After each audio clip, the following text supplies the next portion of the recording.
ಮೊಟ್ಟೆ ಮಸಾಲೆಗೆ ಒಂದು 6-7 ಮೊಟ್ಟೆ ಬೇಯಿಸ್ಕೊಂಡಿದ್ದೀನಿ. ಇವಾಗ ಇದನ್ನ ಸ್ವಲ್ಪ ಚುಚ್ಕೋಬೇಕು. ಈ ಥರ ಲೈಟಾಗಿ ಚುಚ್ಕೋಬೇಕು, ಡೀಪಾಗಿ ಹೋಗ್ಬಾರ್ದು.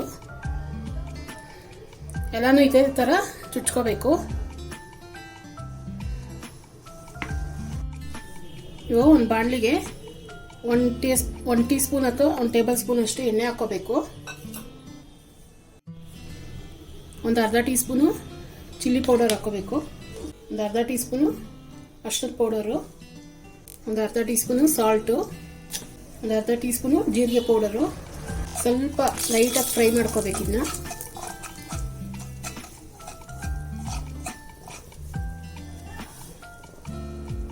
ಇವಾಗ ಮೊಟ್ಟೆ ಇದು ಮಾಡ್ಕೊಂಡಿದ್ವಲ್ಲ, ಚುಚ್ಕೊಂಡಿದ್ವಲ್ಲ, ಇದನ್ನ ಹಾಕೋಬೇಕು.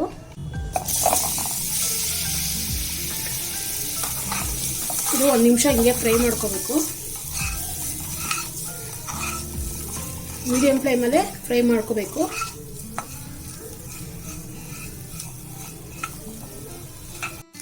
ಇವಾಗ ಇದಾಗಿದೆ. ಇದೇ ಬಾಣಲಿಗೆ 1-2 ಟೇಬಲ್ ಸ್ಪೂನು ಎಣ್ಣೆ ಹಾಕೋಬೇಕು. ಒಂದು ಈರುಳ್ಳಿ ಚಾಪ್ ಮಾಡ್ಕೊಂಡಿರೋದು, ಒಂದು ಚಿಕ್ಕದು 1 ಗಡ್ಡೆ ಬೆಳ್ಳುಳ್ಳಿ,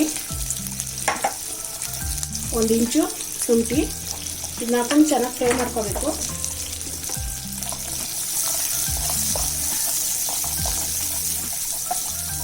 ಬ್ರೌನ್ ಆಗೋರು, ಲೈಟ್ ಬ್ರೌನ್ ಆಗೋರು ಫ್ರೈ ಮಾಡ್ಕೋಬೇಕು.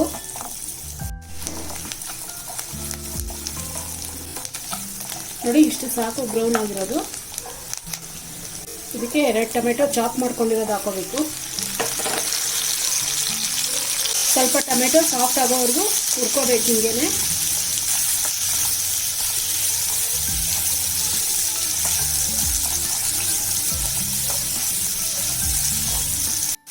ನೋಡಿ, ಇವಾಗ ಸಾಕು, ಇದೆಲ್ಲ ಸಾಫ್ಟ್ ಆಗಿದೆ. ಇದು ಪೂರ್ತಿ ತಣ್ಣಗಾದ್ಮೇಲೆ ಪೇಸ್ಟ್ ಮಾಡ್ಕೋಬೇಕು ನುಣ್ಣಗೆ. ಅಲ್ಲಿಗೆ ತಿರ್ಗಾ 1-3 ಟೇಬಲ್ ಸ್ಪೂನ್ ಎಣ್ಣೆ ಹಾಕೋಬೇಕು. 4 ಲವಂಗ,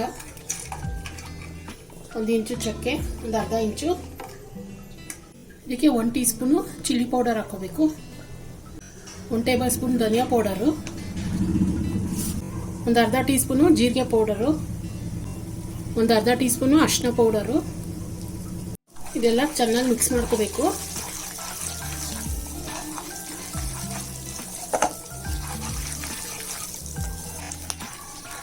ಸ್ವಲ್ಪ ಕುದಿಯಕ್ಕೆ ಸ್ಟಾರ್ಟ್ ಆಗುತ್ತಲ್ಲ, ಇವಾಗ ರುಬ್ಕೊಂಡಿದ್ವಲ್ಲ, ಇದನ್ನ ಹಾಕೋಬೇಕು.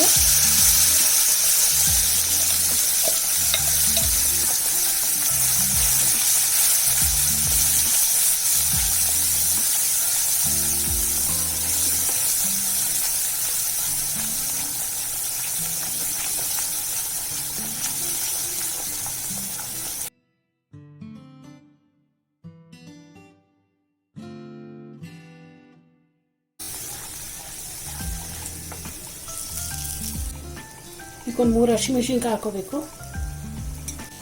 1/4 ಟೀ ಸ್ಪೂನ್ ಅಷ್ಟು ಸಾಲ್ಟ್ ಹಾಕೋಬೇಕು. ನೋಡ್ಕೊಂಡು ಹಾಕೋಬೇಕು ಸಾಲ್ಟು. 1/4 ಗ್ಲಾಸ್ ಅಷ್ಟು ನೀರು ಹಾಕ್ಕೊಂಡು ಒಂದು 10 ನಿಮಿಷ ಬೇಯಕ್ಕೆ ಬಿಡ್ಬೇಕು ಇದನ್ನ.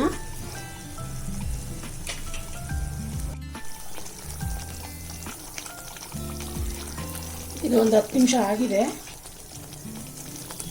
ಇದಕ್ಕೆ ಒಂದು ಅರ್ಧ ಹೋಳು ತೆಂಗಿನಕಾಯಲ್ಲಿ ಗಟ್ಟಿ ಹಾಲು ತಗೊಂಡಿದ್ದೀನಿ, ಇದನ್ನ ಹಾಕೋಬೇಕು. ಇವಾಗ ಇದನ್ನು ಒಂದು 10ರಿಂದ 15 ನಿಮಿಷ ಲೋ ಫ್ಲೇಮಲ್ಲೇ ಕುದಿಯಕ್ಕೆ ಬಿಡಬೇಕು. ಲೋ ಇಂದ ಮೀಡಿಯಂ ಫ್ಲೇಮ್ ಒಳಗೆ. 15 ನಿಮಿಷ ಆಗಿದೆ. ಸ್ವಲ್ಪ ಎಣ್ಣೆ ಎಲ್ಲ ತೇಲ್ಕೊಂಡ್ಬರ್ತಾ ಇದೆ. ಇವಾಗ ಈ ಮೊಟ್ಟೆನ ಹುರ್ಕೊಂಡಿದ್ವಲ್ಲ ಖಾರದಲ್ಲಿ, ಇದನ್ನ ಹಾಕೊಬೇಕು.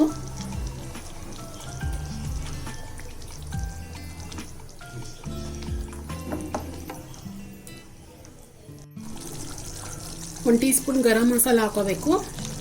ಮೀಡಿಯಂ ಫ್ಲೇಮ್ ಮಾಡಿಕೊಂಡು ಒಂದು 5 ನಿಮಿಷ ಬೇಯಿಸ್ಕೋಬೇಕು.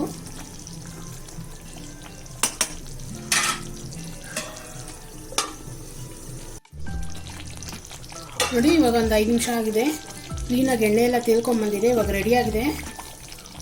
ಇದಕ್ಕೊಂಚೂರು ಕಸ್ತೂರಿ ಮೆಥಿ ಹಾಕೊತೀನಿ.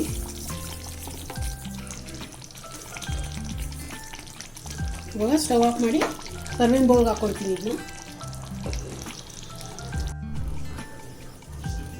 ನೋಡಿ, ಎಗ್ ಕರಿ ರೆಡಿಯಾಗಿದೆ. ತುಂಬ ರುಚಿಯಾಗಿರುತ್ತೆ. ನೀವು ಒಂದ್ಸತಿ ಮನೇಲಿ ಟ್ರೈ ಮಾಡಿ, ಈಸಿಯಾಗಿ ಮಾಡ್ಕೋಬೋದು.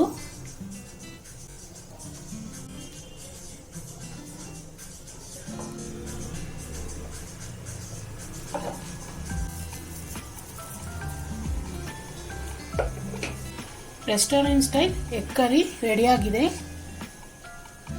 ತುಂಬ ರುಚಿಯಾಗಿ ಬಂದಿದೆ. ಲೈಕ್ ಮಾಡಿ, ಶೇರ್ ಮಾಡಿ, ಸಬ್ಸ್ಕ್ರೈಬ್ ಮಾಡಿ.